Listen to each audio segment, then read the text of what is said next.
Hey you! Want to watch a probably hours long video on Touhou made by a guy who hasn't been a proper YouTuber for literal years and privated all his crappy old videos? I bet you do. I'll keep the preamble short. If you click this video, I'll assume you know what tier lists are and what Touhou is, roughly. Tier list, big colourful ranking system, Touhou shooter game with lots of girls made by beer drinking Japanese man. This video is a ranking of every playable shot type in the series, meaning Reimu, Marisa, Sakia, Sanai, every single rendition, and all of the weird oddball one-offs. I've also polled the Pearl Drop Discord for which shots are the players' favourites from every game just to see what others think, and the results are certainly interesting. Rules for the tier list are as follows. This ranking is for the general game feel of a normal 1cc run played by a regular person, not a godlike, hitless lunatic player from Japan. Also, this list will contain my opinion, and is created in a factory that handles my opinion, so don't expect objectivity or any shit like that. In addition, though I may exaggerate frustration every now and then, know that I love these games to pieces, or I wouldn't be making this video, right? Let's go over some of the criteria I'll be taking into account for my rankings. So, whether the shots augment themselves or not, based on focus or unfocus, interaction with power-ups and the specific game's mechanics, bombs, and if they change the bombs for whatever reason, which character uses them, and the relevant passives that are associated with characters', shots. All of that good stuff. Glitches are also a factor. I will have my own tier for that, but more on that later. Hidden Star and 4 season sub-shots are not going to count as separate shots within a character. I'm doing this because 1, it turns 4 shots into 16 shots, and this video is going to be long enough as it is, and secondly, it doesn't count towards completion, and ultimately the extra mode has its own sub-shot, so yeah, not even really relevant.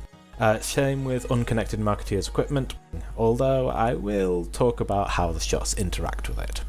Versus type games won't have the boss attacks that you can summon accounted for because this list is about how it feels to play as the shot, not against it. So while Chiari is a toxic girl boss when you're against her, it is not a factor. Finally, the tier is generally going to be relative to the game, though inter-game comparisons are inevitable. As well as your typical letter tiers, there will be a peak tier, and this peak tier is for the best appearance of any given character in the series, in my opinion, obviously. There's also going to be the Y tier, which is when a shot is so completely redundant to the game that I have to ask why Zun put it in. Furthermore, I'm doing the main games only. As highly responsive to pros has no true shot type, that leaves Story of Eastern Wonderland, Phantasmagoria of a Dimensional Dream, Lotus Land Story, Mystic Square, Embodiment of Scarlet Devil, Perfect Cherry Blossom, Imperishable Night, Phantasmagoria of a Flower View, Mountain of Faith, Subterranean Animism, Unidentified Fantastic Object, 10 Desires, Double Dealing Character, Legacy of Lunatic Kingdom, Hidden Star in 4 Seasons, Wily Beast and Weakest Creature, Unconnected Marketeers, and Unfinished Dream of All Living Ghost. 18 games in total, 126 shot types to rank, so let's not waste any more time. So, Touhou Fumaroku, Story of Eastern Wonderland. Before I rank the game's 3 shots, I should run through how the game affects the shots ranking. Firstly, there's no focus button in this game. Not to slow down, not to narrow your shots, nothing. Secondly, there is no autocollect, not at full power, not while you're bombing, nothing. This is as pure a shooter as it gets, but this also means that micrododging and item collection aren't a right, they're a privilege. As such, speed isn't just a matter of convenience, bullet spread could be the difference between managing a stage and being swarmed, and full power mode is far from a guarantee. With that in mind, let's move on to Reimu A, for agility. I have a mixed relationship with spread shot types in Touhou, as you'll see in the later rankings. Still, Reimu A is surprisingly solid for a few reasons. Firstly, the move speed is actually incredibly helpful, especially in the early game for power gathering. It also synergizes well with the spread shots against bosses with large hitboxes, that is, every boss that isn't called Mira. This is because, especially with SoEW's bomb generosity and simple patterns, you can regularly rush at a boss, hit with your full cone, and pull back to use the spread's more reliable factors. Its biggest shortcoming is, ironically, its biggest strength, how fast it is. Specifically, how fast you are once the late game hits and you actually need to dodge attacks rather than just, wing it. As such, Marissa and Mima often feel less like tests of skill and more I hope you conserved enough bombs in the early game simulators. Still, as an actually enjoyable spread shot with the potential for some wild tech, SoEW Reimu A gets B tier. Next is Reimu B for defense? Nah, it's Reimu B for bad. Unless you're at full power mode. Well, SoEW Reimu A is an example of Touhou spread shots done in a fun way. SoEW Reimu B is absolutely miserable for a few reasons. Firstly, the projectiles are slow, meaning you don't get bang for your buck with the spread shots on stages. Secondly, the lack of speed combined with an awful early game just means getting to full power is a drag. Thirdly, the way the shots spread mean you can't even benefit from getting up in a boss's face. It can't even do macro dodging well because while it's more controllable than Reimu A, it's still not slow enough to properly macro dodge. So it collects worse than A, macro dodges worse than C. Is there any benefit? Yes, in precisely the one place you'll rarely be, full power mode.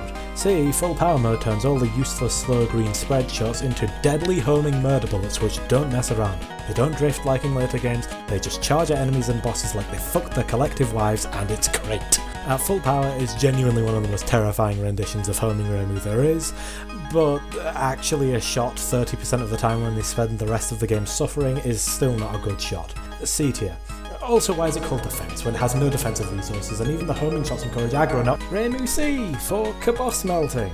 This one shows Reimu B's curse of having a pretty awful early game, and getting to full power truly is a test of patience, but unlike B, there's no burying the lead. All along the power progression, you at least get to benefit from its boon, and its boon is, simply put, boss melting and the ability to meaningfully micrododge. When you're in a desert, a drop of water is a river. However, it has a really noticeable downside. Its slowness and minimal range, along with how this compounds with your ability to reach full power, means you will not be clearing stages with A or even non-full B's efficiency, which in SoEW leads to you getting swarmed pretty bad. So while bosses and mini-bosses won't last long at all and won't eat up your resources, stages will have you bombing left and right just to get you through them without losing everything. However, once you get to full power mode, and even more so once you get to Marissa with decent resources, the game is basically over, as you're now fully in your element, and that element is murder. B tier, higher than Reimu A. Moving on to Touhou Yumejiku, Phantasmagoria of a Dimensional Dream. This one's going to be a quick fire round, as frankly, the experience for playing each of these is fairly simple. The only real variance is gauge charge time, their special attack and their speed, so let's get on with it. Reimu, fairly average, her special shot clears well enough, and funnily it's brought back for Touhou 19. B.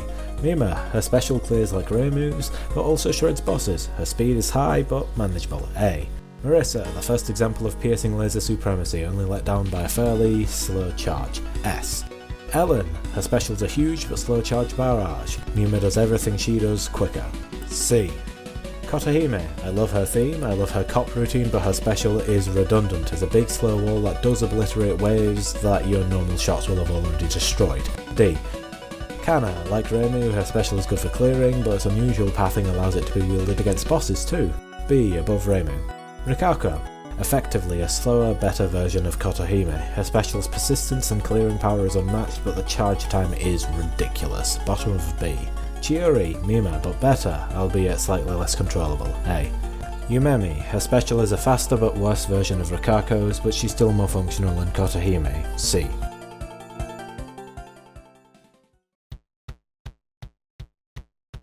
Well, that was quick and relatively painless. Alright, next up is Touhou Genso Kyo, Lotus Land Story.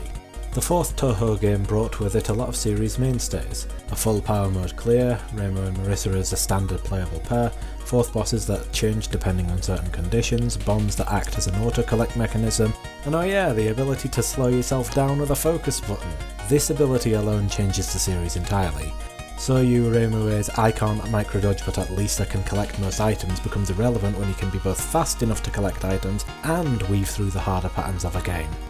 That being said, there's no full power mode auto-collect, so there's still some facets of speed to spread ratio to account for. Overall, we're going to see a lot less jank and a lot more proper Touhou shot analysis moving forward. Sorry it can't all be meme lordery. Well, maybe it can, but it'll be informative meme lordery, I swear. First, Reimu A. This is the first instance of a more typical homing Reimu, albeit the homing bullets are still aggressively murdering everything instead of being limp, drifty feather dusters like later renditions. This is probably the best PC98 Reimu, middling but consistent at bosses while breaking stages over its knee. A role Reimu will proudly continue across the series. There are some issues it has even on stages however, specifically Reimu's slowness combined with her insanely fast enemy clear.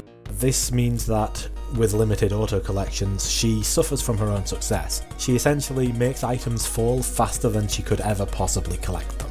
Still, I'ma give this an A tier. LLS Reimu B is an interesting one. While for the most part it fits into the meh rendition of the troubled spreadshot archetype, there's a few nuggets of joy to be mined from it.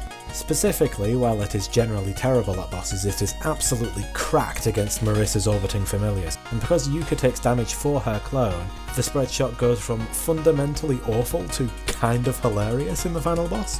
Otherwise, however, it's every good thing and every bad thing of Reimu A exaggerated. Reimu A is quick at clearing stage waves, Reimu B spawn kills everything. Reimu A is middling at bosses, Reimu B cries in the corner while enduring twice the boss length of any other shot type. Reimu A suffers from its success regarding item drops, Reimu B is basically constantly letting stuff drop. Overall painful with a few saving graces. C tier. Marissa A. Whew boy. While Pod Marissa gave a taste of the power piercing lasers have in the context of Touhou, LLS Marissa A shows the pure fun such a shot type presents. Essentially the beta build of EoSD Marissa B, it has all the hallmarks of its wackiest benefits. Cone regular shot that makes going up close rewarding? Check. Painful early game? Check. Piercing lasers that are difficult and narrow in many circumstances but makes up for it by blitzing through clustered enemy formations? Check. This on-off shit that makes being in the wrong place at the wrong time a Shakespearean tragedy? Check. Furthermore, because we're in the age of no auto-collects beyond bombs, Marissa A being capable of selecting what she shoots and being fast enough to collect items makes her climb to full power mode way more efficient than any Reimu. All in all, this is where Marissa as an archetype gets going proper. A tier. Also look at what she does to the dolls in stage 4, this isn't right, this isn't Marissa B! This is an interesting shot type. While for the most part it's a more reliable Marissa A without fun lasers, there's a few quirks that make it stand out. Namely, the horizontally laid out vertical shots leads to a wide area effect that still has some skill expression, but isn't just a set of stage trivializing pea shooters like Reimu B. However, as there's no longer a cone-shaped area of effect for the most part, Marissa is no longer incentivized to face shoot where possible, leading to a more tolerable early game as damage is consistent regardless of distance. While it has the lower highs than Marissa A, it also has higher lows. A tier lower than Marissa A. On to Touhou Kaikidan, Mystic Square. For the most part, everything that applies to Lotus Land story applies to Mystic Square, but there's another factor to take into account now. First off, there's another way to clear all the bullets, maxing out your dream bonus. Secondly, different characters have different bombs. Now I know it doesn't seem like it because it's just a screen with your chosen character doing something fancy, but they absolutely affect gameplay. Otherwise, Mystic Square is the smarter younger brother of a Lotus Land story, having its perks while also saying, okay, we're not balancing our patterns like SoEW, you have to actually try now, even on normal.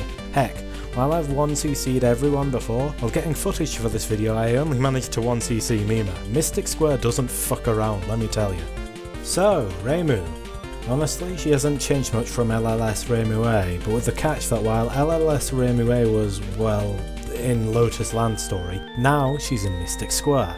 The enemies are tankier and more aggressive, especially in later stages, meaning her homing shots that once trivialized stages aren't doing as good of a job.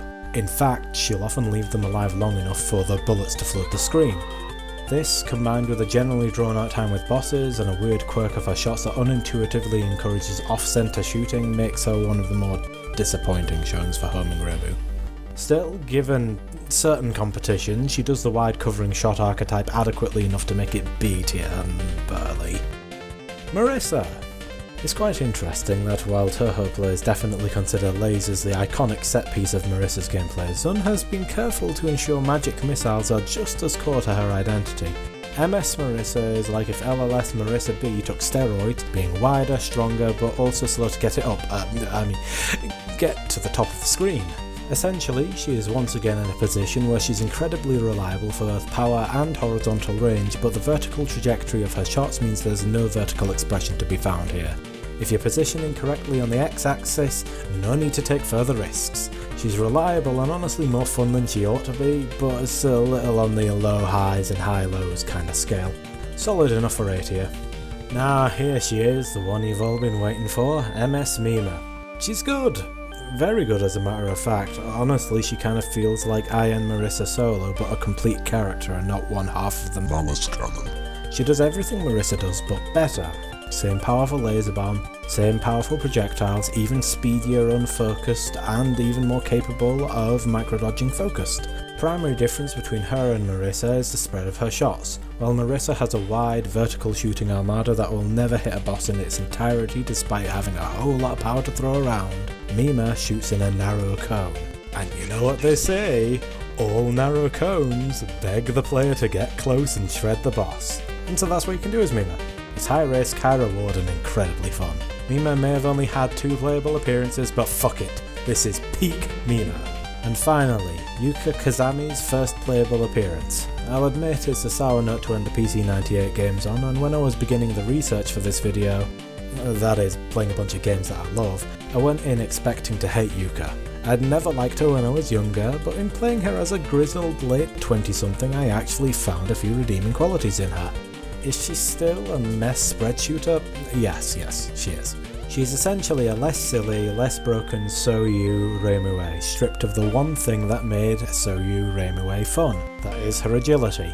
That means that while Yuka can do insane damage by rushing up close, she's too slow to do this with any regularity without getting stuck up there. She puts out a lot of damage across the stage however, and generally navigates stages better than Reimu, but tellingly she's the only character to stand a chance at failing this dream bonus clear. Furthermore, while she'll spawn kill most stage enemies, she's also far too slow to collect anything that drops from them, and bosses as Yuka with the exception of Yuki and Mai are just torture. Perhaps the true sadism was conducted upon Yuka players, eh? C tier, but she's on thin ice. Also, her animations look stupid. Embodiment of Scarlet Devil! Komakyo! Fucking Japanese vampire fanfiction. Here it is, boys, the big Windows debut and the introduction of everyone's favourite McDonald's mascot. In many ways, this game feels like PC98 Touhou with Windows graphics. There's still no visible hitboxes, the shots don't fundamentally change between focus and unfocus, though they do change trajectory and orientation now. But bombs are properly fleshed out, the spell card system and all its capture-seeking glory is implemented, and you can auto-collect at full power mode. Also, Mid-Dio will shame you for playing on easy mode, as she should. I can see why many see this as their favourite Touhou. It is a fairly pure, gimmick-free bullet hell experience with a focus on beauty and simplicity rather than blistering difficulty. Also, I mean, Flander's a complete meme. How many Touhou fans would have joined the gang through You and Owen Was Her remixes, eh? Alas, this isn't a Touhou series retrospective, but a shot tier list, so let's get on with the shots. Reimue, the start of the archetypal early Windows homing Reimu. Now, honestly, it's a rough start for her for a bunch of reasons. While her slow speed makes her manageable, this, combined with her wide range and swift dispatching of enemies, means that, much like the wider range PC98 shots that aren't SoEW Reimue, she has trouble powering up, because while a lot of power items are dropping at an insane rate all over the screen, she's too slow to pick them all up.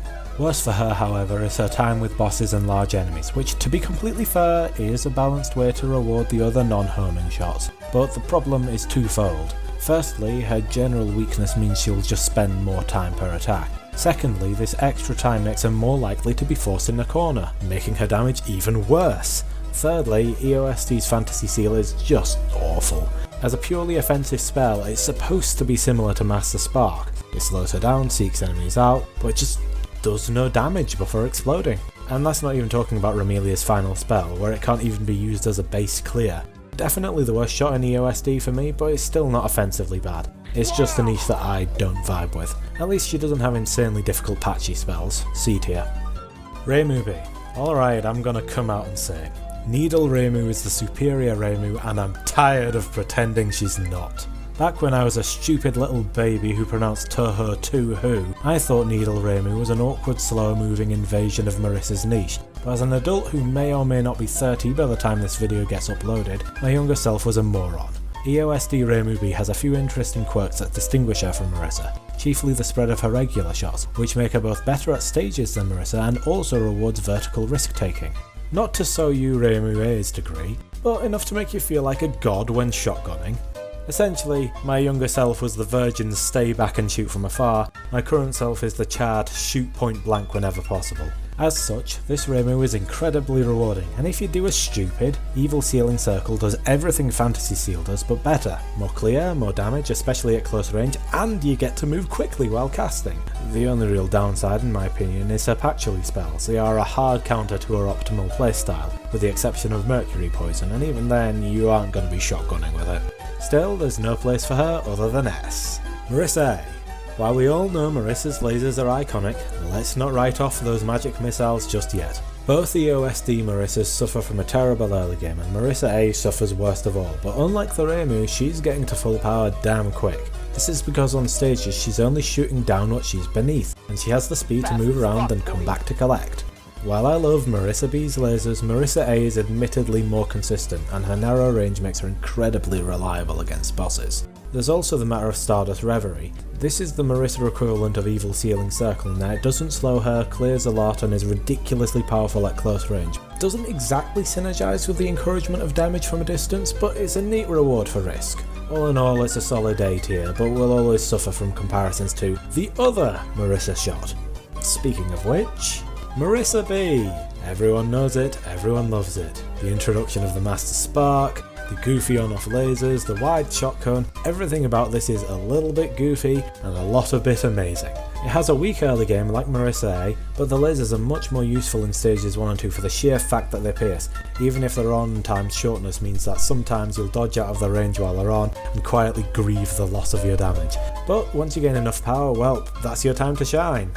Get it? Because moving on. At high power, the on time is practically constant, and its lingering long after you release the shot button means that you can even hurt enemies during dialogue boxes. This, along with the wide cone that incentivizes rushing up, shotgunning, then backing off while your lasers remain consistent, it's a wonderful mixture of risk and reward. And let's stop ignoring the elephant in the room. Master Spark might be the best it's ever been here. The auto-collect, the moderate slowing, the stage coverage, the absolute shredding through spell cards. It's an absolute beast of a bomb. Even Patchouli doesn't seem prepared to counter her. Is there any place other than peak Marissa for this? On this high note, let's move on to Perfect Cherry Blossom. Now this is where the true Windows Touhou formula gets nailed down. Shots that change when you focus? Check. Visible focused hitboxes? Check. Reimu has a smaller hitbox than the rest? Check. A game exclusive gimmick of some sort? Check. And of course, now there's a tracker for how many times you've captured a spell card, which affects whether you get to play Phantasm mode. Honestly, this game is one of my favourites, and unlike some of the later game exclusive gimmicks, PCB's is relatively subdued. There's a cherry collectible. Get a lot of them and you'll get a single-use shield that auto-collects items when active. This adds flavour to the gameplay while not getting in the way of some very fun bullet patterns. Without further ado, let's rank its 6 shots. Reimu A. Oh boy, the pure homing Reimus are really rough in the early Windows era, huh? It's an upgrade on EoSD Reimu A, but that really isn't saying much. Furthermore, PCB's mechanics leave her in a tough spot. She isn't an insane cherry super collector like Marissa, and she doesn't have the resources, bomb efficiency and range of Sakia. Combine this with the expected miserable time with bosses, even with the new boss-oriented focused square amulets and Sakia doing everything she does on stages better, and you have a decidedly mediocre shot. There are a few saving graces. While Fantasy Seal Concentrate is still awful, Fantasy Seal Spread is a solid Stardust Reverie tier swift spread sort of bomb. And her small hitbox combined with the fact that you will hit the boss no matter what means that if you're really struggling to stay below a boss, she at least occupies that niche. My advice would still be get good, but who am I to say that when I can only 1cc lolk with Raisin? C tier above EoSD Reimu A. Reimu B is next, and you know what? While Reimu A got some mild improvements between EoSD and PCB, Reimu B's changes are considerably more of a mixed bag. On one hand, she benefits from the same tiny hitbox as PCB Reimu in general. On the other hand, the new focus needles, especially at low power, are considerably dissatisfying. Worse still, the shot cone means that, unless you're right in the enemy's face, it's best to be slightly off to the side with her while focused, and if you are in an enemy's face, the unfocused needles are unironically stronger anyway. However, I'm of the firm belief that PCB Reimu B was made to double down on the insane potential of EoSD Reimu B, exemplified best by her new bomb, Duplex Barrier. Evil Sealing Circle is still more reliable as a clear and reposition tool, but Duplex Barrier? At close ranges, this thing shreds and makes a complete mockery of Yu Yu Go's fan form. Even from afar, its clearing effects linger a good second after the bomb is counted as over. Not quite as good as its simpler, older cousin, but still a good A tier. Marissa A is next, and honestly this is probably the best non-laser Marissa there is. It is beyond satisfying to unleash this assault of magical missiles once you get past the awful early game. And while you only get 2 bombs of life as PCB Marissa, what does that matter? You're fast enough to auto-collect consistently, you're making insane amounts of cherry score from your magic missile death streams, and oh yeah, Magic Sign now has a Master Spark equivalent in the form of Milky Way. In many ways, this is the toned down Master Spark, a little damage traded away for more mobility and more consistent clear. And let's not discuss what Milky Way does to the Prism Rivers. If EoSD Marissa B didn't exist, this would be peak. S tier without a doubt. Marissa B is next, and if Projectile Marissa had its heyday in PCB, Laser Marissa is having seasonal depression. Don't get me wrong, it's still early Laser Marissa, so it's still damn good, but it lacks a lot of the mad lad energy of EoSD Marissa B. Firstly, the shot cone, whose width differentiated Marissa A and B in EoSD, is now tighter, discouraging less insane face-shooting gameplay. Secondly, the focused laser, while a good call to generally increase Marissa's reliability by being always on, it just feels unsatisfying to use as a straight ahead kind of deal, compared to the silly out at the sides, enemy line wiper that the on-off illusion lasers are. There's one thing that is as silly as EoSD Marissa B, however, Marissa's patchily rip-off spell, Non-Directional Laser. This shit is arguably better than Master Spark, as it clears all around you, outdamages it at close range, and lets you move much quicker than Master Spark ever could. Despite this, for the most part, this is a slightly safer, more boring EoSD Marissa B that can't damage bosses mid-speech. It's still a solid S tier. Sakia A. Sakia A. You're just going to auto-aim an entire barrage into a boss? Sakia, that's not ethical. Seriously though, this shot feels like some sort of Geneva Convention violation by Touhou standards. It isn't right. Unfocused and you have a means of trivializing the majority of stages through sheer spread, surely that means focusing is something that's risky, perhaps inconvenient. Nope. It's an auto-lock that's around as powerful as focused Reimu B from a distance. Unless you're above an enemy or at an insanely sharp angle, focus and you'll be shooting something down with intense prejudice. And while this can prove somewhat inconvenient when stormed, unfocusing renders that threat moot. Then there's her bombs. She has 4 of them, and while Indiscriminate is a mess stage clearer, Killer Doll is Sakia's Master Spark, absolutely murdering bosses, just in case you ever actually need to bomb despite being free to dodge wherever you please. This is S tier, but I'm very upset about it. Thankfully Merlin Prism River's first non-spell is there to bring her to justice. Moving on to Sakia B, easily my favourite shot in the game. It excels in every way Sakia A does, but in an ethical, skill-expressive way. It is the ultimate in difficult but amazing. While her bombs are plentiful, they focus purely on clearing, repositioning and invincibility. While she's more powerful than Reimu B and barely less powerful than Marissa A if purely focusing forward, you need to manage your movement to get this power. While she has the range of Sakia A but way better killing power, you have to manage the range yourself. She's difficult to get the hang of, but once you do there's nothing better. You'll charge around at the top of screen during stages, spawn killing everything and auto-collecting as you do, and when you're against bosses you'll contend with the need to perma-focus while enjoying the speedy focus movement Sakia provides, all while laying down better damage than Reimu B. Genuinely satisfying in one of the 2 shots I've beaten Lunatic and Phantasm on. No other place for this than peak Sakia. Moving swiftly on to Touhou Eisho, Imperishable Night. This game basically doubles down on every mechanic introduced in PCB except the cherry border. Different focused and unfocused bombs, now there's buffed variants for when you death bomb. different shots between focus and unfocus? How about different characters that interact differently with enemy familiars? Visible hitbox while focusing? Now grazing directly ties into the time mechanic. Practice mode? How about a full-on spell practice along with some practice-exclusive last word attacks? Yuuko has an epic last spell, Kaguya has 5, and every previous boss has one if you get enough.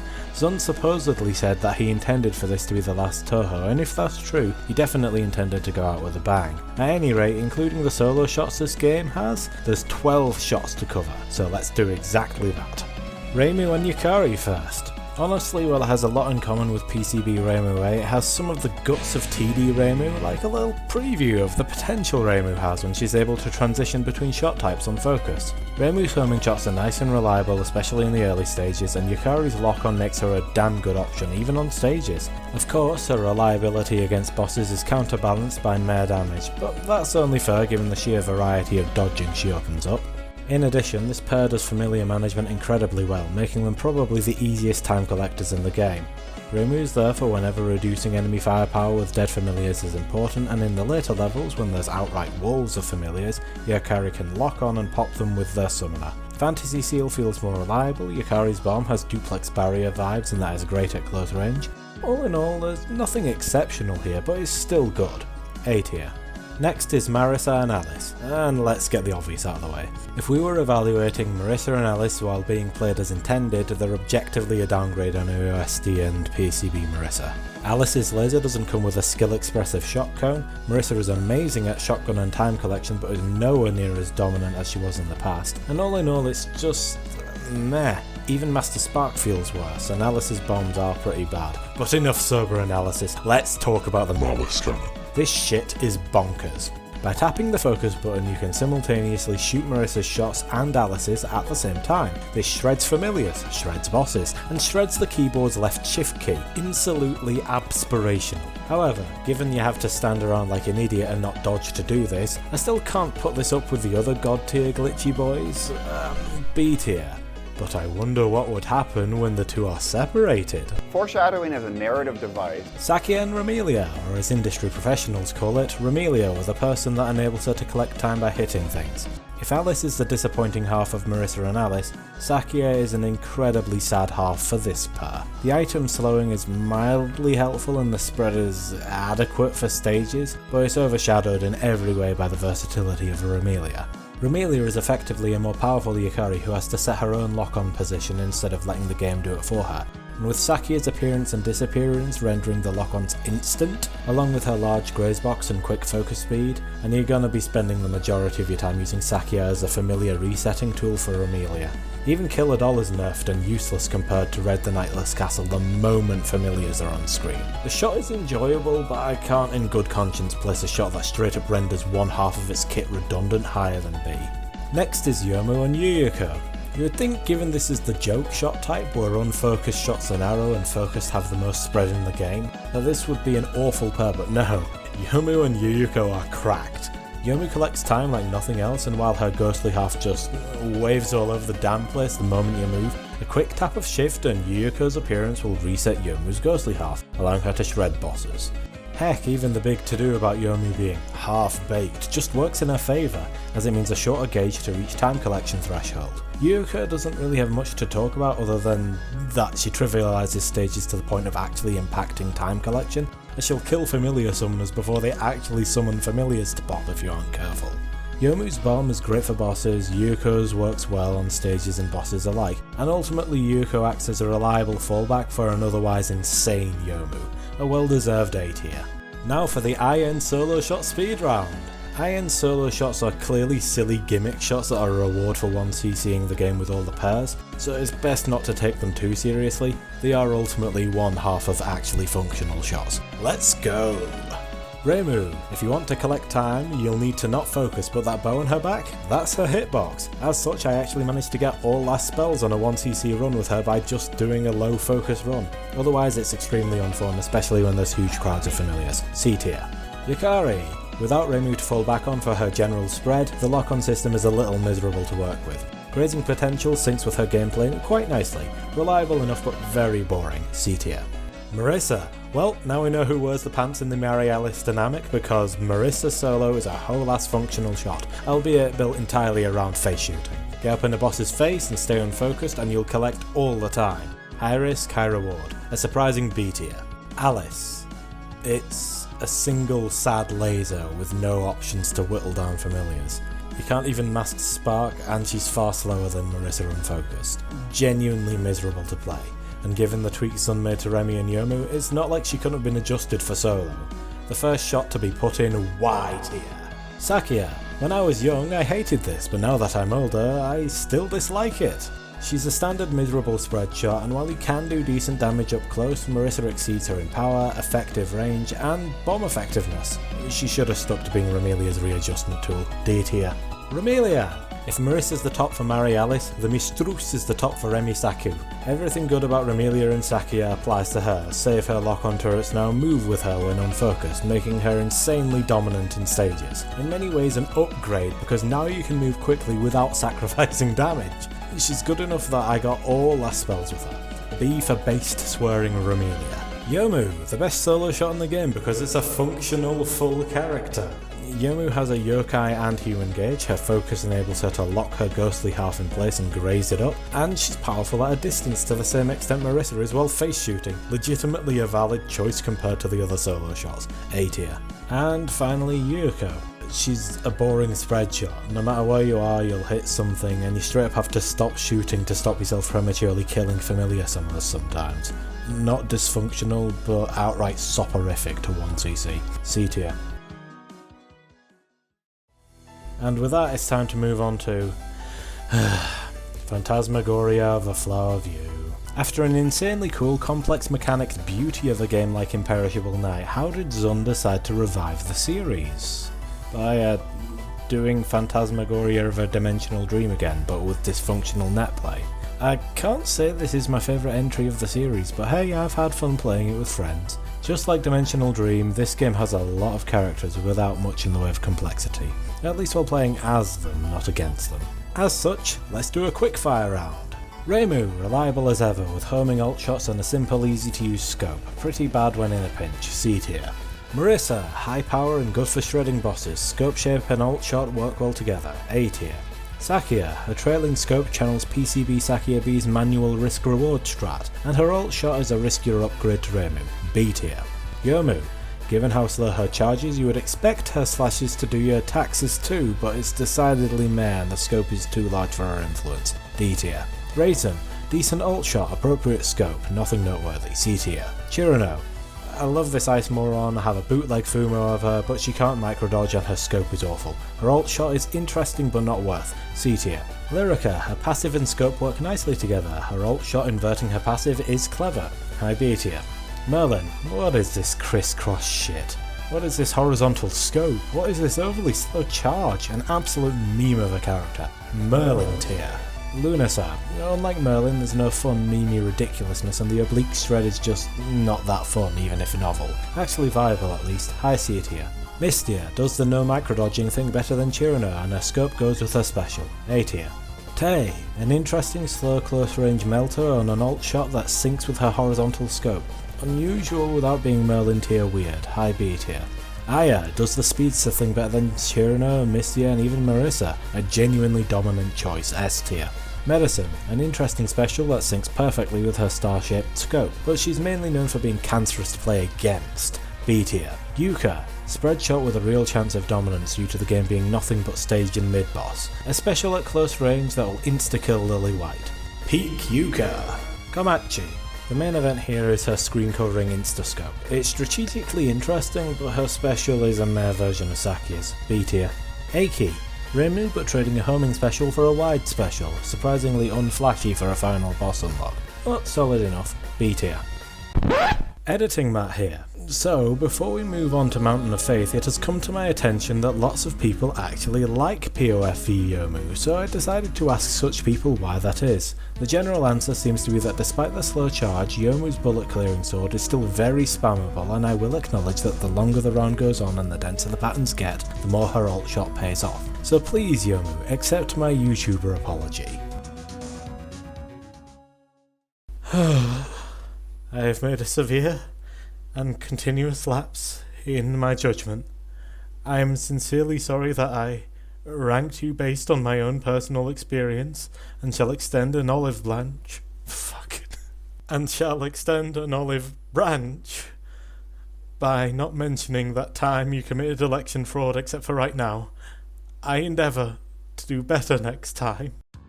And so, we've left the realm of weird multiplayer mainline games and are back to arcade-style shmups with Touhou Fujin Roku, Mountain of Faith. In many ways, this game wants to go back to Touhou's roots. You earn lives through point thresholds like Touhou 6. The bombs are simple clear damage combos with no real variance, and the Faith items are reminiscent of Dream Bonus items in that their only use is making point items worth more. And the little collection meter at the bottom means that auto collection isn't always the right choice. However, the biggest curveball thrown by MOF is that now bombs cost power. This theoretically means you have to weigh up the cost of losing a life but coming back without a crippled arsenal, or bombing to preserve a life. In practice, however, bombing towards the end of an attack usually gets you some of your power back. Furthermore, some shots even benefit from lower power levels. Sometimes foreshadowing is relatively obvious. But look at me getting ahead of myself. Let's get on to the shots. Reimu A. This is pretty much the go-to homing Reimu archetype seen in pretty much every Windows game up to this point, with a few minor quirks. For one, now there's no benefit to face shooting at all, as the regular shots don't come. Second of all, the homing shots behave more like Ran in Ai and Yukari than the spread, easily distracted shots of EoSD and PCB Reimu A. This has some benefits, primarily ensuring that once you're shooting something, its death is more or less guaranteed. However, it also means that in the later game, when large ferries are tanky, you are going to get swarmed and swarmed hard. It's like playing SoEW Reimu C's Stage 4 but with none of the insane laser spam. As a less than par homing Reimu in a game where boss attacks routinely get harder with time, the best it's getting is C tier. On to Reimu B, and yep, it's Needle Reimu, it sure is Needle Reimu. Sadly for the MOF version, there's no fun coning normal shots, Evil Sealing Circle and Duplex Barrier don't exist anymore, and it's a significant downgrade in fun compared to EoSD and PCB Reimu B. However, even if it's less fun, given the dense and unforgiving patterns of MOF, it is at least stepping up in reliability to match the game. It's like if PCB Reimu B and PCB Marissa A had a baby together and the result was a fairly unremarkable kid with zero vertical skill expression. At the very least, this shot makes you feel the difference between 3 and 4 power, so there is a feeling of your skill being rewarded. A tier, but still one of the more unfun Needle Reimus. Meanwhile, Reimu C is anything but a conventional Windows Reimu. If you're wondering who siphoned Reimu B's big dick energy, it's all been transferred to this shot. It's far from a conventionally good shot, but given MOF's other Reimu offerings are more of the same, this is definitely a breath of fresh air by comparison. Essentially, the Yokai Buster shot type is built around handling yourself at higher points of the screen, depending on whether you're on a stage or facing a boss. When unfocused, you have an LLS Marissa B style horizontal configuration that will cover a wide range regardless of your height, enabling simultaneous shooting down and auto-collecting in stages if you're insane enough to go for it. Then there's the focus shot. It is simply fast, powerful bullets shot in an aggressive cone that will outdamage most Marissa shots for their power level at point blank. Basically, focused Yokai Buster as a shotgun, and provided you have balls, you can do insane shit with it. Is it as effective as Reimu B? No. Does it keep the brain engaged and lead to some wacky stuff? Yes! Also, when Sanaya goes into the centre of the stage for a final spell card, she's just asking to get fucked, which, if fan art is to believe, checks out. I'm giving this an A tier. A for entertaining. Oh brother, this guy stinks! Moving to Marissa. While Reimu's first shot was as conventional as can be, MOF Marissa A is a pace changer. She effectively acts as a predecessor to the likes of TD Yomu's unfocused shots, having a trail of options that can be locked in place while focusing. This allows for an insane amount of flexibility. Want a horizontal LLS Marissa B style configuration? You can do that. Want a solid vertical barrage? That works too. The only limits are how you use your unfocused movement, bringing a bit of PCB Sakia B-style skill expression. While most unorthodox Marissas drop the ball in one way or another, this stands out as genuinely creative and memorable. S tier. Marissa B, meanwhile, is Laser Marissa, but more... let's not beat around the bush. Once you know about the glitch, that's it. The shot isn't the shot, it's a free 1cc. It's absolute insanity that it made it through Zun's testing, but hey, it must have because it got to release. For those not in the know, At 3 power, when unfocused, Marissa's lasers will do 10 times the damage they're supposed to, and you'll destroy most bosses before a single bullet comes close to hitting you. Just look at this is blasphemy, this is madness! Sure, you could play this shot ethically and experience the equivalent of Ian Alice, but better, but now you know about the glitch. There's no going back. This shot goes into Merlin tier, because where else does it possibly belong? Now, onto Marissa C. Wait, where's the Touhou footage? Jokes aside, this is what playing Marissa C feels like, brandishing all the high-risk, hilariously deadly swagger of a WM1 pyro with nothing to lose but his strange phlogistonator. For those who understandably don't want to play Team Fortress 2 to understand my analogy, Marissa C is essentially a spiritual successor to Ian or Amelia, and that she has an insanely powerful armada that follows her when unfocused and locks in place when focused, with one core difference. When unfocused, her long-range damage is negligible, and when focused is non-existent. In other words, if you aren't at the top of the screen, throwing your face into dangers to insta-kill any fairies unfortunate enough to cross your path, you just aren't playing her right. This is an insanely fun shot that is only unfun when a boss decides to move out of your lock region, and there's too many bullets to readjust, but frankly, if you're in that situation, that's a you problem. S tier for the fun factor alone. Up next, Touhou Chireden, Subterranean Animism. This game feels like a natural culmination of the concepts introduced in Mountain of Faith. The Faith collection gauge and point bleeding is replaced by Faith increasing a base value that resets on death and is multiplied depending on total graze count and recent graze rate. While MOF made power and therefore bombs too easy to acquire and made each bomb basically a spell skip button, here bomb variance has returned and furthermore, they're fairly understated in effect. In addition, losing a life to preserve your power has a fairly significant consequence against bosses. You'll lose their non-spell or spell life fragment. As such, this game has a strong emphasis on the base shots and their passives, while the bombs are less a means of skipping hard attacks and more often an extension of the passives or integration of the game mechanics itself. I may not be making sense, but I assure you, once I get onto the shots themselves, you'll understand. First is Reimu and Yukari, or the Needle Reimu everyone, not just Needle Reimu truthers like myself, enjoys. At this point, wacky cone shots are a thing of the past, so while we don't necessarily see the wacky heights of EoSD Reimu B, this shot is buttery smooth to play. It is mostly regular Needle Reimu with a simple twist that pleases the monkeys in my brain, orbiting options which tighten the orbit on focus. It's so simple, yet it enables for lots of interesting interactions and means of altering range. A tactical unfocus can lead to you getting chip damage on a party or above, for example, and the fact that the options wrap around the side of the screen is fairly silly. And that's another thing, you can double tap side at the edge of the screen and wrap around to the other side. This is insanely good for streaming and acts as a counter to some of Parsy's sillier attacks. Then there's her bomb, which is just invincibility for a while, fully able to graze. While it's nothing to write home about, it's still good and synchronises with Sobani's general game mechanics. As if to punish you, Satori gets some of her hardest attacks against her. But regardless, I've already loved Needle Reimu and this is probably the best execution of her. Peak Reimu, if you ask me. Next is... Reimu and Suika.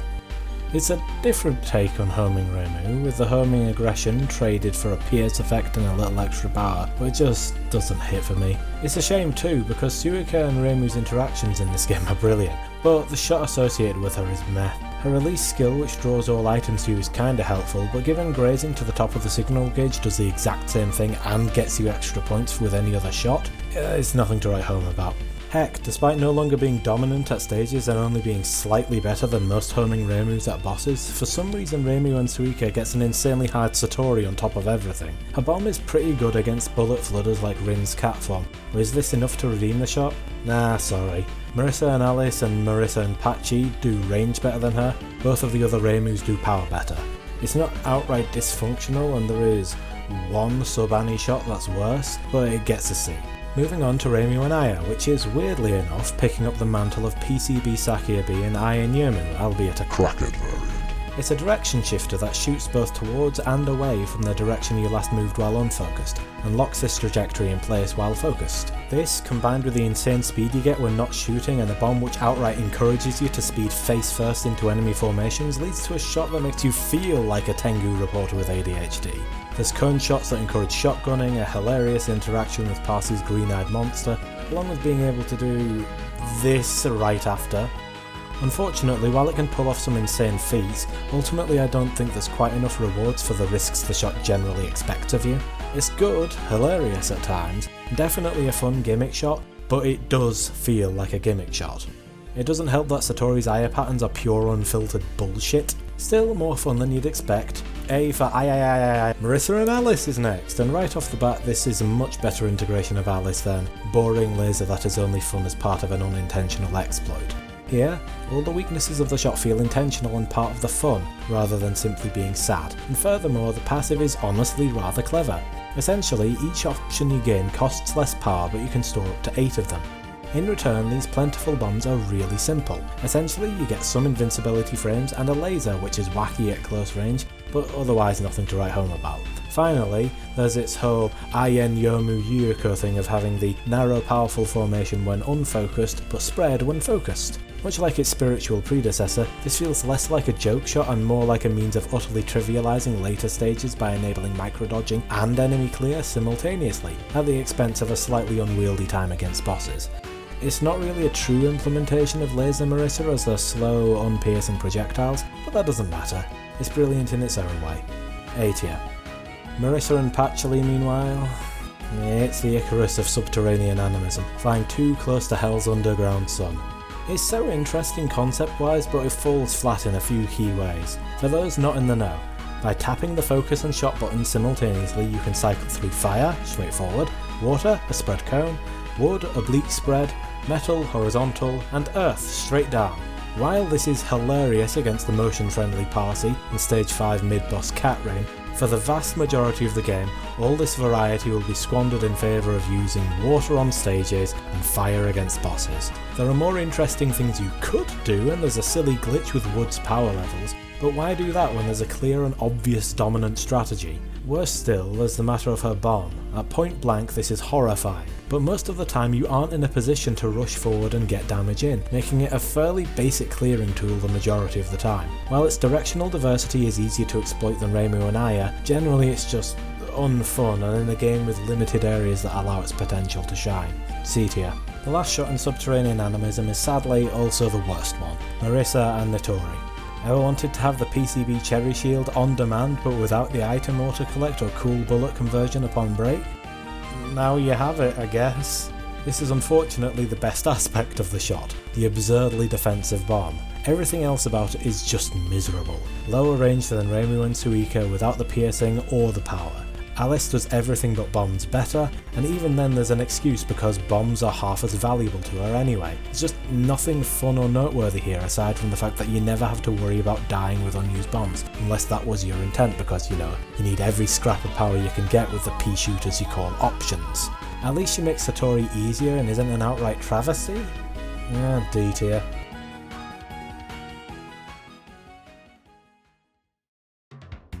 Now we're on to UFO, a game that I don't really revisit too often, being honest. After Wily Beast and Weakest Creature did the whole token collecting thing better, it just kinda stands out as a weird outlier in the series to me. The gangly adolescent between the experimental Windows era and the more refined, but samey vibes that would come to define Double Dealing character onwards. In some ways, outside of the core UFO gimmick, this game marks a return to the likes of PCB's shots. 3 characters split into 2 distinct roles for each, with focusing not fundamentally messing with what the shot's doing. Also, bombs are back to not consuming power in favour of being a resource gained via UFOs. Generally, while the shots are simple, UFO refuses to fuck around in the patterns department, so in a way the game's meta revolves around how reliable and to the point they are. Oh, look at me getting all ahead of myself. Let's move on to the shots. Reimu A is first, and for some reason they switched the usual placement of homing and needle Reimu? At any rate, here Needle Reimu is again, in her last role before she will be fused with Homing Reimu as a permanent fixture of the series. She's good enough at her role, and her bomb is the closest thing to a true Reimu Master Spark equivalent, but all in all she's a bit of a disappointing entry in the canon of generally good Needle Reimus. The main reason is that it essentially doubles down on everything that made Moth Reimu be kinda bad by A-tier standards. There's still no cone shots to encourage Mad Lad moments, but furthermore her unfocused needle spread is now minuscule, making unfocusing purely about repositioning. No matter what, you will struggle with stages now, as a Reimu that is as narrow range as a typical than Marissa, but without any of the speed to make it work, is a bad shot. Any accusation Needleremu gets for being Marissa but not doing her job actually applies to this shot. It's still good enough for B tier. Now we're on to Remu B, and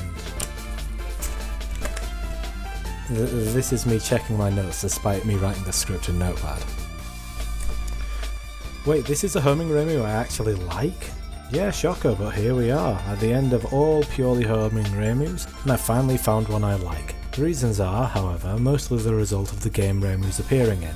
She still has the typical drawback of bosses taking too long even when you're doing things right and staying under them, but because UFO is so full of unforgiving patterns and bosses that either move around a lot or use the patterns to force you to be anywhere but under them, suddenly her niche of being the shot that will always hit comes into its own. Heck, even the usual issue of destroying stage enemies too quickly for Remu's slow ass is negated because UFOs can show up and consolidate items for you. Not being swarmed in a game that expects you to collect tokens as you're flitting through stage bullets certainly helps too. Also, Fantasy Seal actually gets good this game as a little treat.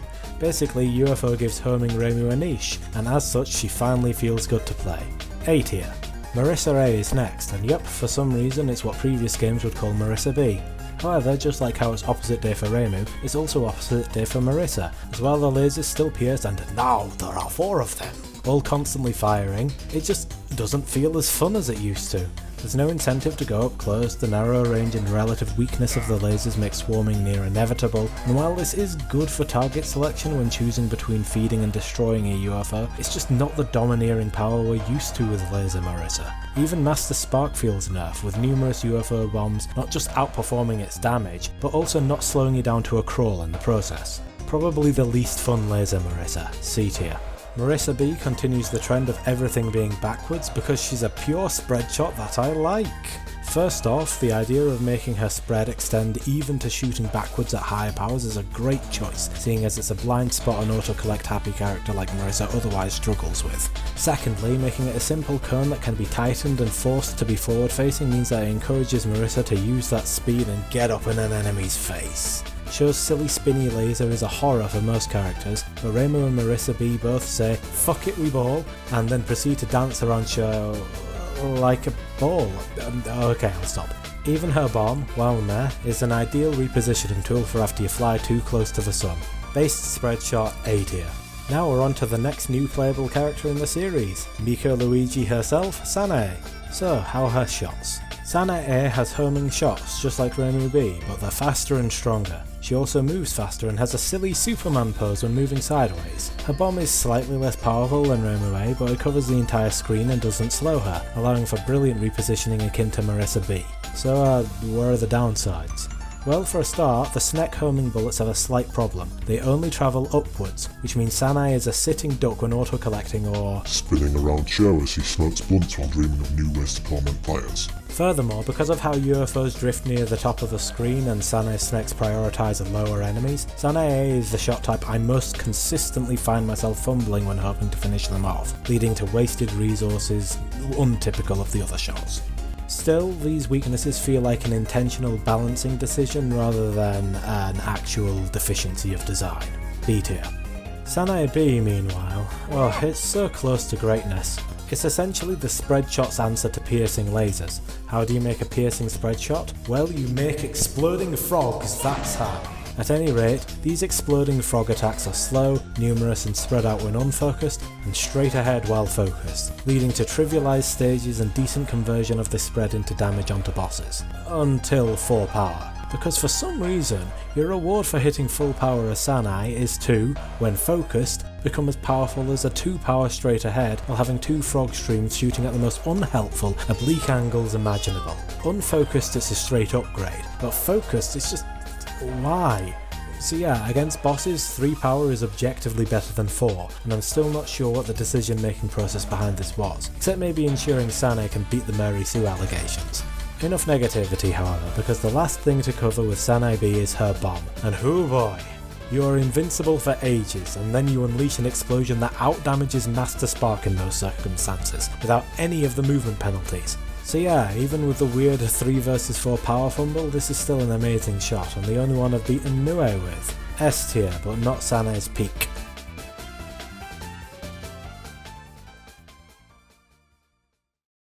Next up is Touhou Shinrei-byo, 10 Desires, which if you ask me is the bridge between the experimental eras of Windows Touhou into what I'll call the standardised era that embodies double dealing character onwards.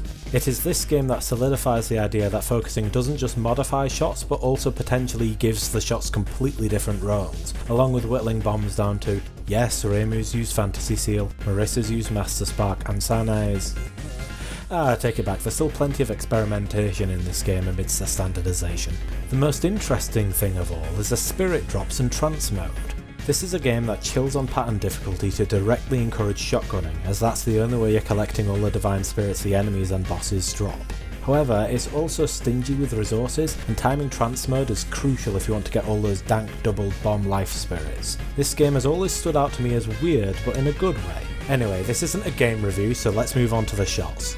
TD Reimu is where we finally get the best of both worlds Reimu archetype.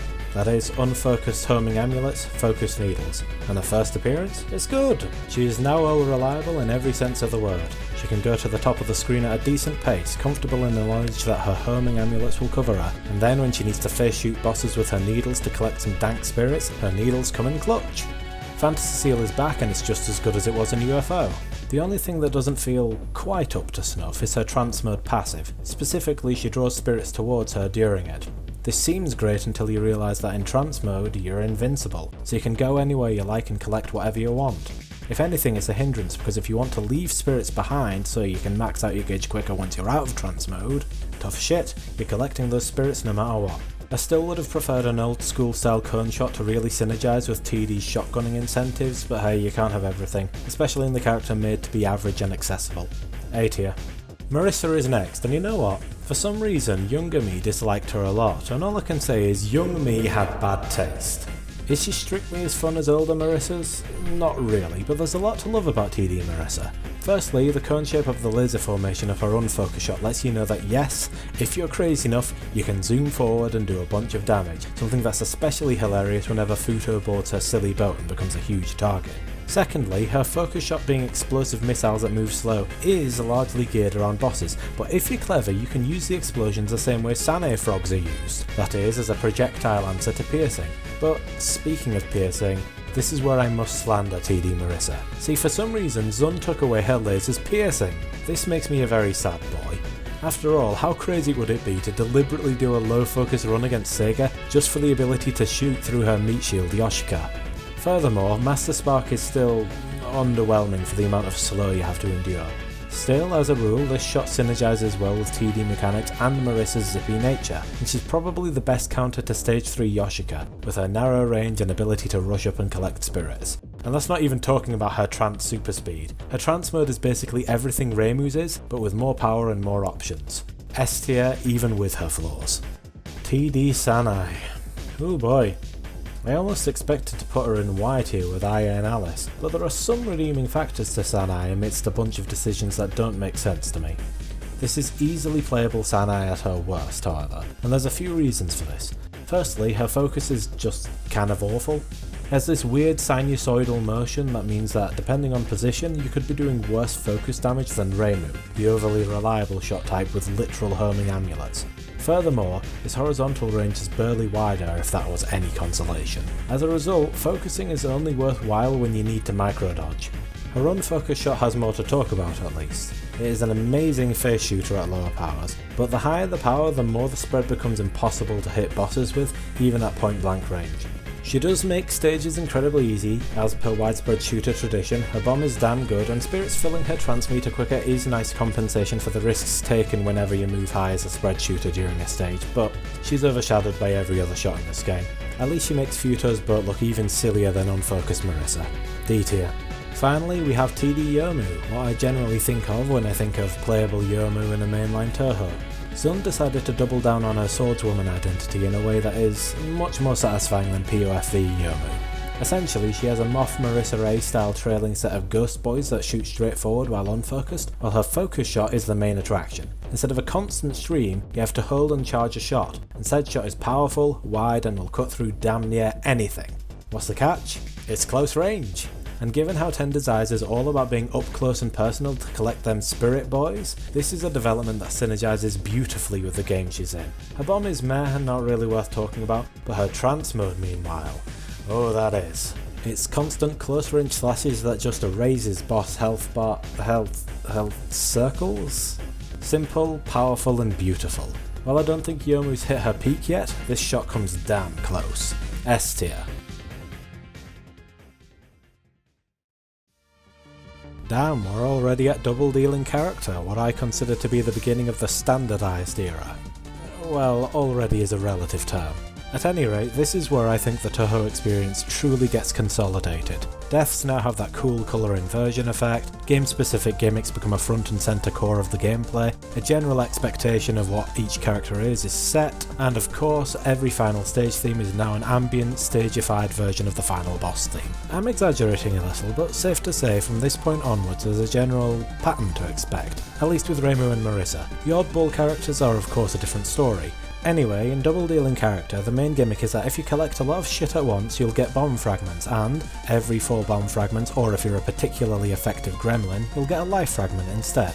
As a result, this game's meta revolves around how a shot best exploits auto-collects and allows for the ability to rush to the top of the screen. In a way, it's the inversion of Tender's Eyes. While TD has simple patterns but was stingy with resources, Double Dealing Character is extremely generous, but his patterns are no joke. With that in mind, let's see how its 6 shots handle this new meta. First, Reimu with a weapon, namely her Tsukimogami Gohei. Now, while I said 14 is the beginning of the standardized era, it has still got its quirks, and this is one of them. Rather than resembling the expected modern Reimu, it's honestly closer to IN Reimu Yukari, what with her unfocused being the typical homing amulets while focusing spawns a lock-on, spinning Gohei that, just like me, gets distracted by shiny things and fucks up the entire operation without warning.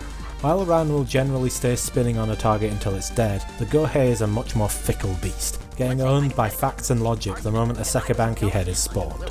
However, unlike Ran, you can do some silly bullshit with it. What silly bullshit? Well, by unfocusing and focusing again, you will respawn the Gohei a little in front of you. That seems fair, right? Wrong. This is because the Gohei is supposed to drift into a position where roughly a quarter to a half of its potential damage actually hits the target. If you spawn it right on top of a boss meanwhile, you'll get up to 4 times the intended damage from it, until it gets bored and drifts out of the boss or enemy. As such, there's a bizarre skill expressiveness to this shot that I think is kinda slept on. Its bomb is pretty awful compared to Fantasy Seal, and it's definitely not orthodox in its execution, but it's a nice bit of variance for Reimu. A tier. Now for Reimu without her possessed Gohei, which is, yep, this is just Tender's Eyes Reimu again. Still no fun rewards for shotgunning with needles, but the same safety net with homing amulets, meaning you'll be exploiting DDC the same way you can exploit TD, which, yeah, not much to say. Even Fantasy Seal is the same. If you like TD Reimu, you'll like DDC Reimu B. A tier. Marissa with a weapon, namely her angry flamethrower Hakuro, is part shot, part Zun excitedly showing off his flame spriting skills. There's a lot of interesting facets to this shot, such as it being directly built around being close and taking advantage of her shot's coning, but all in all it feels like TD Marissa but without the insanely good trance mode. Her Master Spark feels a little better here and at least initiates an auto-collect to somewhat take advantage of DDC's mechanics, but in a game where repositioning and getting to the top of the screen is king, slowing down with Master Spark still feels painful. I think its return to a more classical risk-reward system with the flame cone is to be respected, and it's a perfectly fun shot, but it's ultimately overshadowed by her other shot. She gets S tier, but her other shot, well... Marissa without the weapon, or who needs a Hakuro when you can Twerk all over the game's mechanics and ride into the night. This shot is monstrous, and worse still, its effectiveness scales with difficulty. For the uninitiated, while the shot itself is just TD Marissa with lasers and exploding missiles, its bomb is a small drifting spot which clears all bullets that touch its edge. It heads upwards, meaning Marissa can rise with it to claim a probably modest auto-collect, right? Wrong, because every cleared bullet is a power item now, meaning every time you bomb there is a good chance you're getting a life fragment, not a bomb fragment. Furthermore, with the way auto-collects occur on the initial X press, you will likely have 2 collections per bomb at least. When you consider a life fragment is 1/3 of a life, and every life in DDC comes with 3 bombs, Congratulations son, you played yourself, because in the late game, when there's so many bullets to clear, you have this self-sustaining, horrifying Mobius strip of a shot, just trivialising the entire game. It'd be S tier without DDC's specific mechanics, but in DDC, this shit's Merlin tier, no contest. Moving swiftly onto Sakia with her possessed knife, and I have complicated feelings about this one. If I hadn't been on a Halo binge while initially getting the footage for this video, I wouldn't have found the words to describe it, but now I know exactly what DDC Sakia A is. She's the Needler. What do I mean by this? Well, the Needler is a Halo weapon with homing bullets and the ability to insta-kill when multiple bullets are embedded in a single target, which sounds amazing, and it is, when there's only one target to home in on. The moment you shoot a Needler into a crowd, however, it's useless. This is Sakia A's whole deal. Unfocused, she's a standard spread shot, very functional on stages, and focused, she has lock-on knives that explode, said explosion increasing in power the more knives are embedded into a target. As such, on stages with multiple weak enemies, it's awful, but against bosses, the game practically plays itself, unless you're facing Sekabanki, who confuses your knives with facts and logic. As if to further confuse everyone, her bomb is a PCB reference? It's another at-will PCB cherry shield that has an auto-collect on initiation and gives another if the shield is broken, and if it expires before it breaks you get 3/8 of a bomb back. It's weird, unreliable for anything but bosses, and just generally lacks cohesion as a shot. In a way it reminds me of TD Sanae in that it renders half of its whole deal useless in many situations, but at least she does have a plain and obvious niche. C tier. Finally, we have Sakia without a weapon, or rather, she's only using unpossessed green knives now. And what do these green knives do?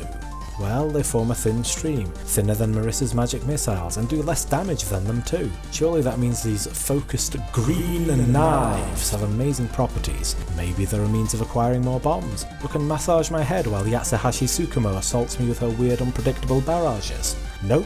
Green knives get you significantly higher point item value increases.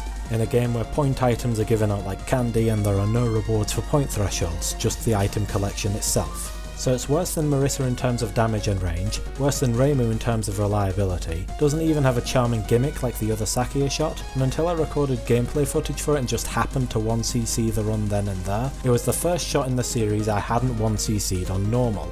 Even her bombs are just clearing the screen and auto-collecting, nothing more. A fact that is extra miserable against Shin Myomaru as she doesn't even clear lasers properly. So yeah, me no likey this shot. It goes in the Y tier.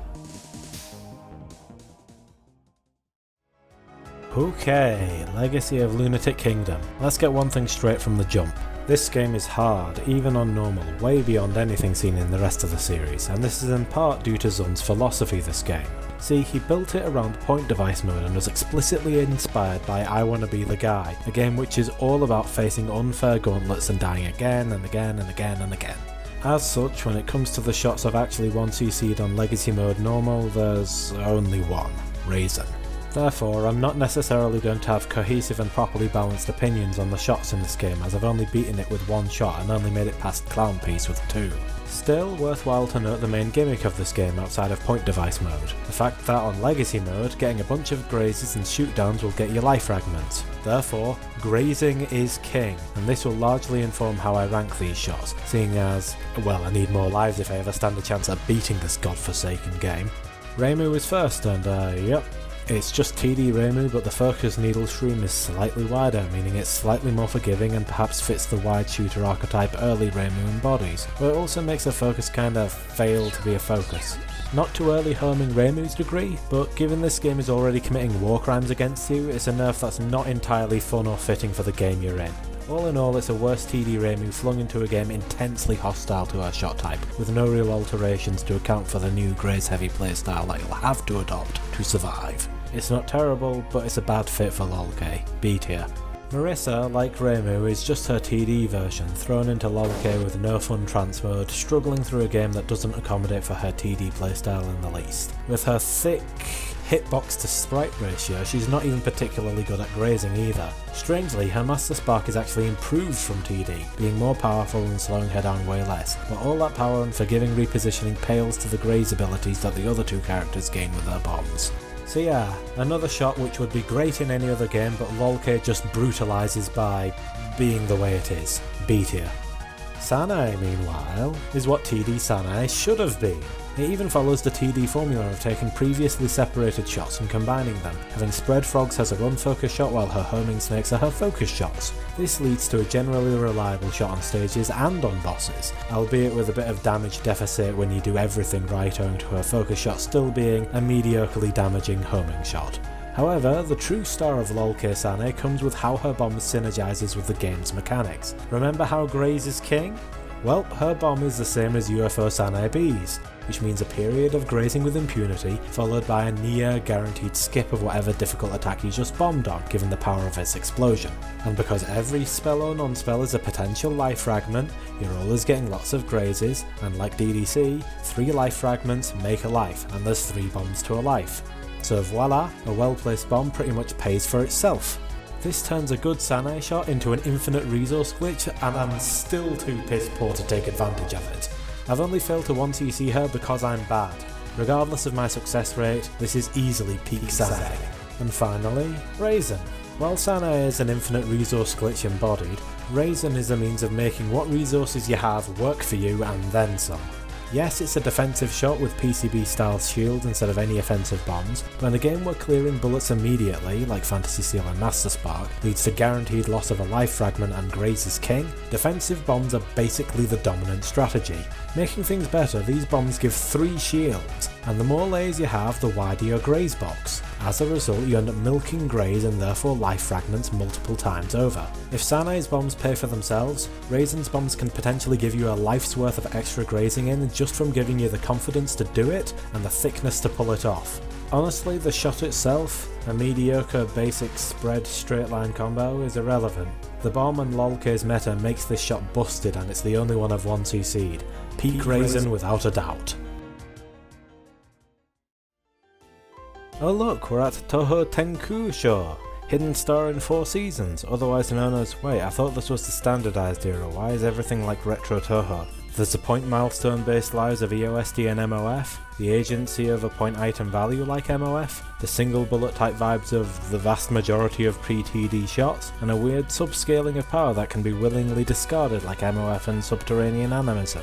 So yeah, this is a big outlier in the standardized era of Windows Touhou. And to make things extra weird, it's the only game where heroines canonically lose to the final boss, and then have to rematch her for the extra stage, or the revenging stage. Anyway, because the sub-seasons don't affect completion and can't be carried into extra, I won't be doing 16 shot rankings, just 4. Reimu, Chirano, with a Tam, Aya, and Marissa. Without further ado, let's get going with Reimu. H-Sif's Reimu is honestly a cozier rendition of old school PCB or EoSD homing Reimu, except now she has a bomb that's actually functional, and she can, using her subshots, choose to augment herself with a means to actually reward herself for staying under an enemy. The alternative is completely doubling down on always hitting enemies no matter what, with the spring subshot and turning stages into a complete joke. I always prefer using winter subshots with her for that dank laser power. Unfortunately, she falls off hard in the later game stages even if you do double down on your always hitting, because late game enemies are tanky. Still one of the better homing Reimus, up there with UFO Reimu B. B tier.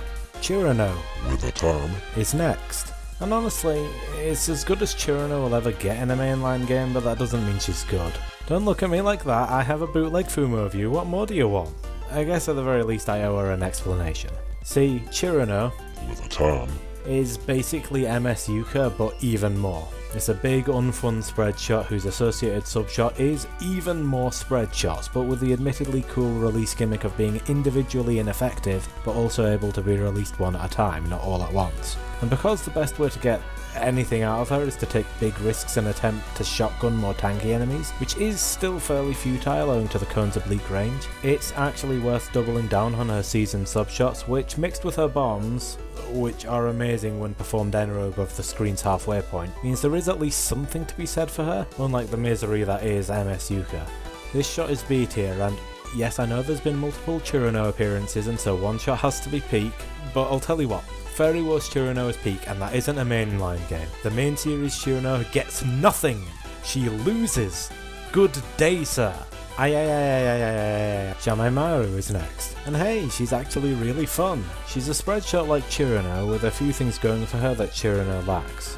For one, she has the speed to zip up and down with her cone shots. Secondly, her cones are shot from in front of her and at a much narrower angle, meaning you can actually shotgun with decent reliability. Thirdly, there are other options for you if you aren't feeling like taking those risks, or, you're facing an actually difficult attack and need to stay back. That is her focus shot, which is just a straightforward attack. God knows why Aya gets special treatment while everyone else gets unchanging shots regardless of focus, other than Aya is Zun's wife in disguise, she was Kisan all along, I can prove it! Her bomb is also an absolute shredder, and her default sub-season shots also allow for some face shooting even while focused, along with giving a speed boost on release that can enable a swift approach or retreat depending on requirements. All in all, a versatile, skill-expressive, and effective version of Churano. With a tan. And while I wouldn't say it's perfect, with the slim pickings Aya has in the main games, it's still peak Aya. Finally, we have Marissa, and she's definitely Laser Marissa, this time resembling UFO Marissa Ray. Except it's in a game where stages aren't expecting you to manage a million UFO tokens, and there's enough tanky stage enemies in the late game that having a powerful focus shot can wrap around to being useful, even in stages. Also, her unfocused configuration now has actual range and shotgun potential. It's a simple idea: lasers, either in a narrow cone or straight ahead when focused. Its general power means that you will, provided you don't have a skill issue, never be overstaying against bosses, and can easily afford to have a mismatching subshot to compensate for her weaknesses, like Aya's autumn subshots, or, my preference, Reimu's spring subshots, to just slightly cover for Marissa as she zips up to auto-collect and then zips back down. Master Spark is once again highly slowing and punishing for what it actually gives you, but yeah, Master Spark being overrated is a staple at this point in the series. Good shot type, Marissa is still not over party, S tier.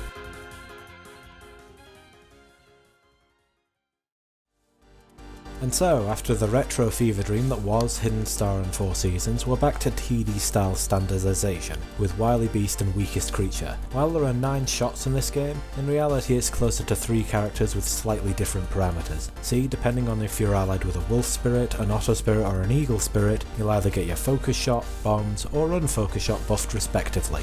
This also carries through to the game's other gimmick, where if you collect 5 spirits and 3 of them are one animal type, you'll enter Roaring mode. Depending on your allied spirit, you'll get an extended Roaring mode for the associated animal type.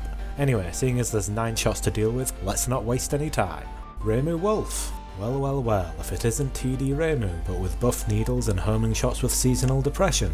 No, that's really it if I'm honest. Reimu, but now she's better at bosses. Her empowered Wolf Roaring mode is pretty darn amazing, even in stages, and it almost reminds me of the good old days of EoSD Reimu B with the sheer aggression you can pull off. It's not super noteworthy, but it doesn't need to be. A tier. Reimu Otter. This shot is unethical, and not in the same way as, say, PCB Sakie's war crimes, more that you're being that asshole who takes the freshest milk from the back and complains about fantasy not being realistic. While it is certainly effective, it's also patently unfun. Auto Roaring mode is already a point multiplying game breaker as it is, and extending it on the character with a certified plain and reliable kit like TD Reimu is basically the game playing itself. Also, she now has 4 bombs per life, and they last forever, so if you're not roaring, bomb.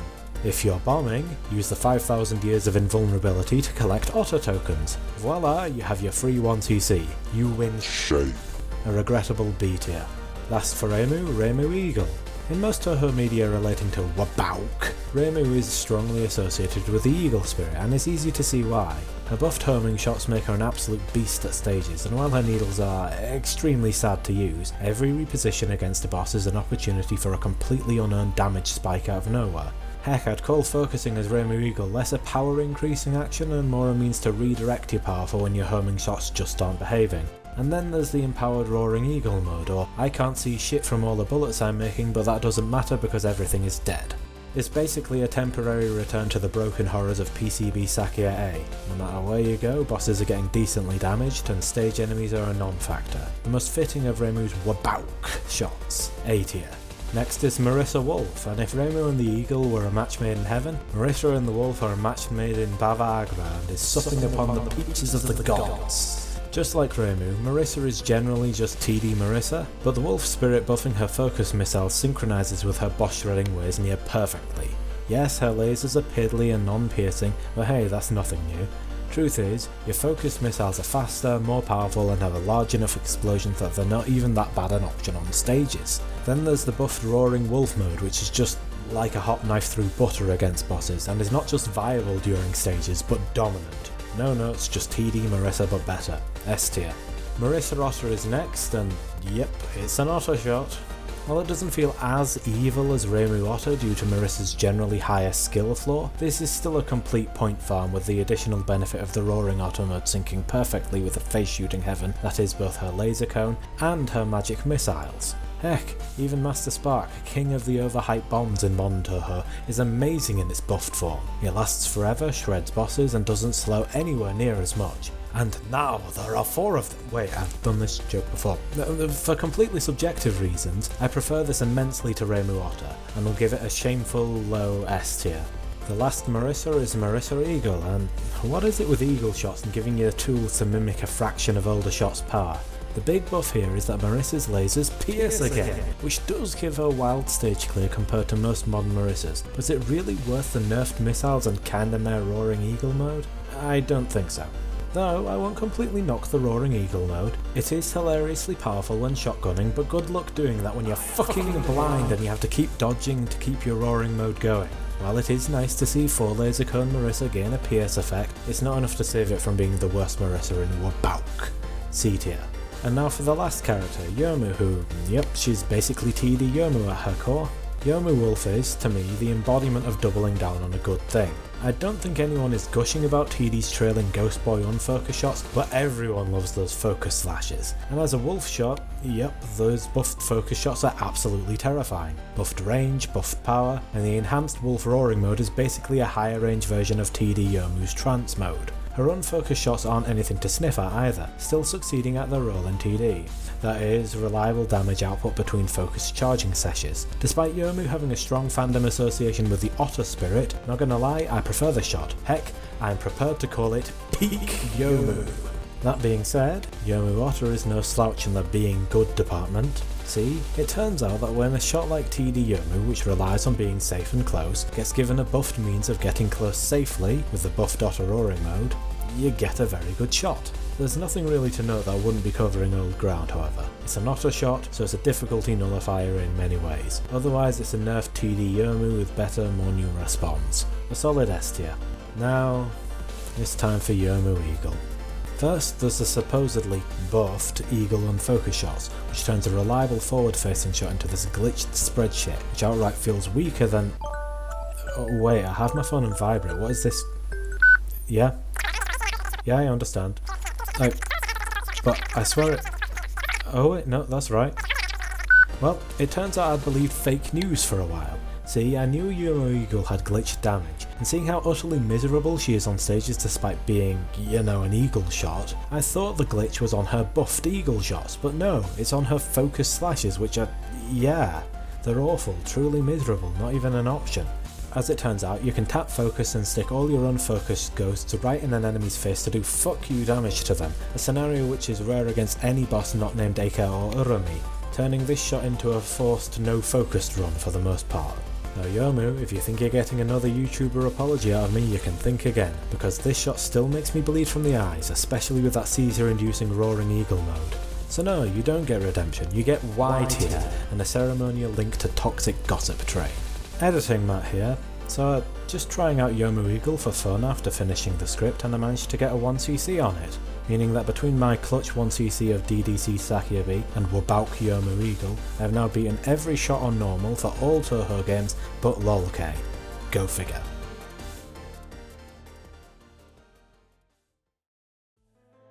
Damn, here we are at the last real Touhou mainline game, Touhou Ko Ryudo, Unconnected Marketeers. Now, I know Unfinished Dream of All Living Ghost exists, but it's a Phantasmagoria I like. I don't really put it in the same category of a game with patterns, gimmicks and shots that fundamentally alter a half-hour arcade-style run that the majority of Touhous are. Anyway, Unconnected Marketeers is honestly one of my favourite modern Touhous, and it's entirely down to the game's gimmick. There's a million different shop items, and provided you aren't a cheater using the shoplifting glitch, you'll have to adopt a slightly different archetype with every run you make. As such, the shots in this game aren't exactly the be-all and end-all of gameplay, rather they're a backdrop to build your arsenal around. Thus, there's unprecedented flexibility, so this may feel less like a ranking, and more me talking about the kinds of builds I prefer on each character. Without delay, let's charge to the end of this video. Please, I'm writing this script at 20 to 11 on a weeknight and have a real job. Reimu! Surprise, surprise, it's TD Reimu. Again! Well, it's actually closer to LOLK Reimu in that the focus needles are slightly wider to spread and whatnot, but yeah, not much change in this archetype all things considered, but with the benefit of her no longer being in LOLK and having access to an arsenal that can, depending on the luck of the run, cover her usual weaknesses. So let's go through the arsenal I picked up in my footage gathering run. I present to you Doomsday Prepper Reimu. First, like any prepper, I stock up on firepower. Marissa's laser, Marissa's magic missile, and Reimu's needle, all there to increase her power and reward me for staying beneath bosses. Stage 1 shop, Patchy's bomb passive because, well, there was nothing better and it never hurts to have more bombs. Stage 2 shop, Aaron's bomb death cancel passive, just in case I somehow forget to press X because I'm a cocky bitch. Stage 3 shop, Isumaru's Magatama, just in time to deal with Jimbo the Yin Yang wheel. Stage 4 I buy the fucking moon, because what's better than a fence and clear in separate items? A fence and clear in a single item. Finally, stage 5 shop is Saki's power passive, just in case I wasn't packing enough heat. As such, I have now made Reimu's major weakness, her relatively low power kit, a non-issue, and even if she didn't have a tiny hitbox, she now has a million ways to clear bullets, negate death, or just straight up bomb through her problems. As a reliable Reimu that can have her weaknesses covered, she gets A tier. Marissa! She's certainly every Marissa since 10 Desires. Well, almost every Marissa since 10 Desires. But yeah, she's lasers and cones, she's magic missiles when focused. Nothing new, so here's my footage's build. Behold! Prince Ahmed, Marissa. Now, those of you who aren't repressed wannabe theatre kids might not remember Ahmed, so here's a clip to jog your memory. Let's just fine, but the last laugh will be mine. 'Cause they can't laugh when they're all dead. I'll make them all regret the day they chose to forget. What's that name, everyone? Now! Essentially, this build is all about acquiring resources to achieve one goal. Kill everything quickly.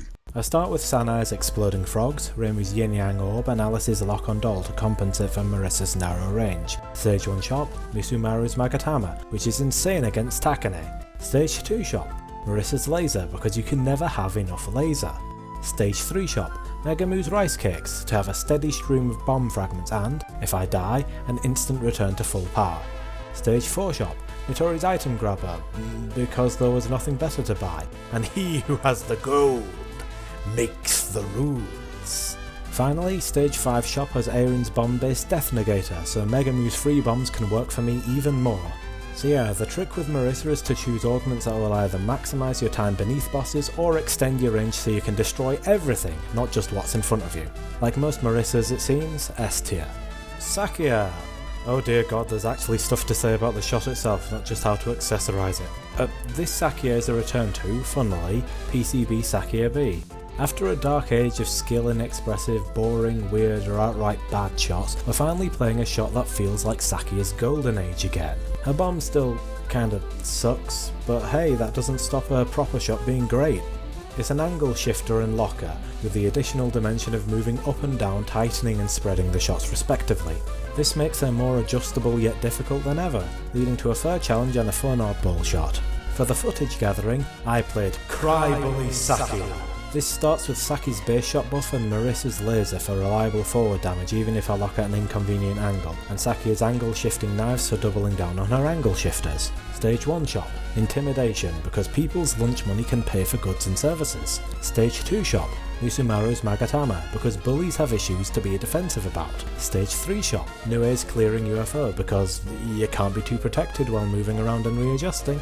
Stage 4 shop, Exploding Froggy, because of those damn side spawning furries in stage 5. And stage 5 shop, the Okina's back door, because it trivialises Chimata. For Sakia, I would recommend getting as much clear that specifically protects unfocused motion like the Magatama, UFO and backdoor. This is because readjustment is key to wielding this Sakia effectively, perhaps even more so than PCB Sakia B. At any rate, this Sakia gets a solid A tier. Finally, Sanae. Funnily, while Sanae is mostly her LOLK self, and you'd think being free of the radioactive death zone that is the LOLK would make her better, the fact that Graze is no longer king makes her feel a little meh by comparison. She's a potential competitor for being Little Miss Reliable with Reimu in this game, or with her focus being homing, but this also means that you need more forward focus damage to compensate than ever with her. As such, her recommended loadout shift to accommodate for this. I unveil to you Morshu Sane. You start with lamp oil and bombs, that is to say, lasers and magic missiles, along with the Saki passive to buff forward damage. Stage 1 shop, Nitori's money grabber because you can't give credit. Stage 2 shop, Alice's doll, controlled by rope, for reliable damage that covers different ranges to snacks. Stage 3 shop, Reimu's needle to give more forward damage. Stage 4 shop, Misumara's Magatama, because yes. Stage 5 shop, Miko's Radiant Clearing active, daring to bring light into Chimata's lair. Did I really just dedicate a whole loadout to a 2009 YouTube poop meme? Perhaps, but at any rate, Sanae's weaknesses are fairly obvious. Her inability to guarantee damage right in front of her, and Unconnected Marketeers provides a whole host of options to cover this weakness. Still, she doesn't exactly feel like the mechanics exploiting monster she was in LOL-K. C tier. And now for the last Touhou mainline game so far, Ju or N, Unfinished Stream of All Living Ghost. While I slandered this game a little earlier, it is still admittedly a step above the previous Phantasmagoria style games. Characters now have actual shots by default that change with focus, so there's more to talk about than just scope, shape and alt shots. Still, it's a fairly simple game in terms of mechanics, and you're not exactly going to be changing strategy drastically to make a 1cc between characters, because the answer is always spam tier 3 attacks when you lack a barrier, and spam tier 2 attacks when struggling on your side. As such, we're ending this with a slightly slower than usual quickfire round. Reimu, her alt shot is better than her PODD one, her skill is a useful local clear that synchronises with her scope, and she's generally all-reliable homing on focus, needle focus. Boring but spammable, B tier. Marissa, disappointing. Vertical scope is no longer useful like it is in POFV, her skill and alt shot are both just slightly good lasers. Everything is an arrow but the power differential doesn't feel meaningful in Yudo Alg, D tier. Sanae, no more Froggos and regular shots, only snacks, probably because Frogs as regular shots would be OP in Yudo Alg. Terrible alt shot but her skill is an amazing frog barrage that syncs with scope, B tier. Ran, weird spiritual successor to Iron Remelia. Alt shot is a standard barrage but skill temporarily powers up Ran. Scope doesn't fit with shots or skills at all. B tier. Owl, spread shot that focuses into vertical shot. Alt shot and skill are just iterative improvements on the same weird close range flurry, but both are awesome and sync with the scope. A tier. Nazrin, basically PCB Sakia A but with miserably nerfed damage. Alt shot makes it like actual Sakia A and syncs well with the homing scope. Skill is generally useful. High B tier.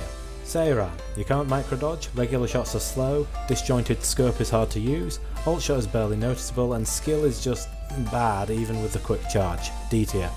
Rain, imagine Reimu but the homing shots are weaker, you can't micrododge, there's no needle option, your alt shot is dreadful and your skill is only slightly interesting as a harvesting tactic, even if it can fill the enemy's side with zombies. It's such a shame because I love Rin and her being playable was a big hype moment that was stomped all over for me. Y tier. Tsukasa, regular forward shot with piddly insignificant back shot. Alt shot is all cardinal directions, too weak to be relevant, skill is barely better.